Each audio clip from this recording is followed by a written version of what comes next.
Kalau teman-teman nonton tadi beberapa adegan di film ini itu hanya mungkin terjadi kalau yang bikin kayaknya harus cewek gitu.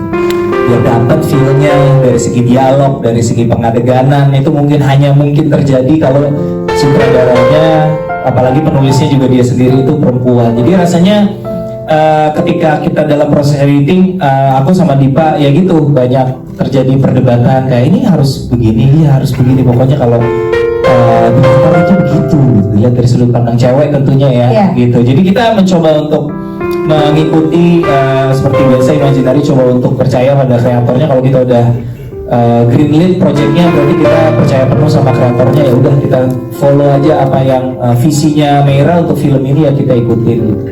Saudara debutan juga sebenarnya sih nggak mematok ya, artinya kita juga sempat jatuh cinta sebagai film ya, Lawrence juga bukan film pertama. Arif tidak mematok bahwa film Imaginary harus dari sutradara baru, tidak, tapi kebetulan sejauh ini mungkin karena mereka baru, mereka punya keluguan dan semangat untuk menciptakan sesuatu yang belum pernah ada rasa dimana pengen menghadirkan sesuatu yang berbeda. Mungkin semangat itu lebih menggebu-gebu di dalam diri seorang kreator yang baru, sehingga cocok sama sama DNA kita lah, yang memang selalu mencari sesuatu yang memang otentik, yang unik dan fresh. Jadi ya sampai saat ini didominasi oleh sutradara baru gitu.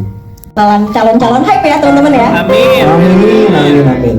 Strategi sih yang jelas memang setiap film kita pasti review apa sih yang bisa, yang baik akan kita lakukan kembali, yang ternyata kurang efektif ya perlu kita review. Di film ini kan film yang dari awal kita lihat ini film perempuan atau film khusus untuk laki-laki. Cuman kita dari awal film ini akan lebih berat kayaknya sepertinya ke perempuan. Strategi lebih banyak ke arah perempuan. Kalau soal tadi special screening mungkin lebih kepada kita pengen ngasih ke beberapa orang nonton duluan dan ngasih review ke kita timbal balik supaya kita juga lihat dari orang review itu kita harus melakukan apa sih gitu. Jadi biasanya dari review kita akan meeting lagi dan menjadikan sebuah materi peluru promo baru gitu sih. Oke, banyak nonton drakor. Emang kerjaan saya nonton drakor, jadi saya tuh jarang banget kayak jalan sama teman-teman ke kafe yang makan terus apa gitu ya, jarang banget. Kayak aku tuh kerjanya di rumah dan nonton, suka banget nonton. Jadi dari nonton itu memang bener-bener mungkin kalau orang nonton menikmati ceritanya gitu ya, menikmati acting segala macam. Kalau aku nonton kadang-kadang ngebedah, terus ntar ngomong ke Ernest gitu ya, tahu nggak Han, drakor ini mereka tuh bisa gini bla bla bla gitu ya. Oh, oke, gitu. Oke, nggak apa-apa, tapi ini black campaign ya.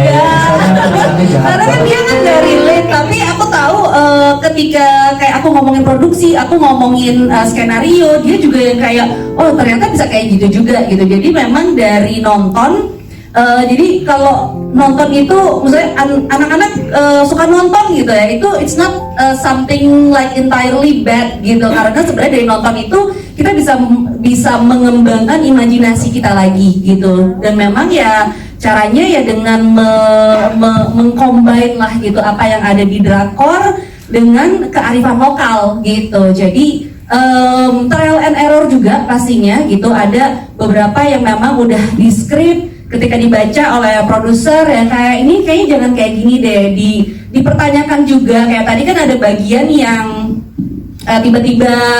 tiba-tiba black tuh, black out gitu kan, yang setelah UT ditarik-tarik, terus kan black hitam gitu. Nah itu tuh sebenarnya aku pengen ngasih kayak rasanya kalau kita nonton drakor terus ada cliffhanger di akhir episode yang kita tuh harus nunggu next week untuk bisa tahu lagi apa yang terjadi. Nah itu tuh gimana caranya gue pengen incorporate itu ke dalam sebuah film gitu. Akhirnya jadilah scene itu, dan itu tuh pas pertama awal Ernest gitu sama Dipa juga baca kayak ini apa sih gitu kan, kayak lu ngapain lu potong di tengah-tengah cerita lagi yang seru-serunya gitu. Iya, yang lagi naik gitu kan. Tiba-tiba gelap, kirain mimpi. Nah, itu salah satu yang pengen aku cari juga, kayak orang kayak entar dulu itu ke Korea ini mimpi atau apa gitu. Jadi itu yang membuat orang bertanya-tanya, karena esensi dari drama Korea tuh itu menurut aku salah satunya gitu.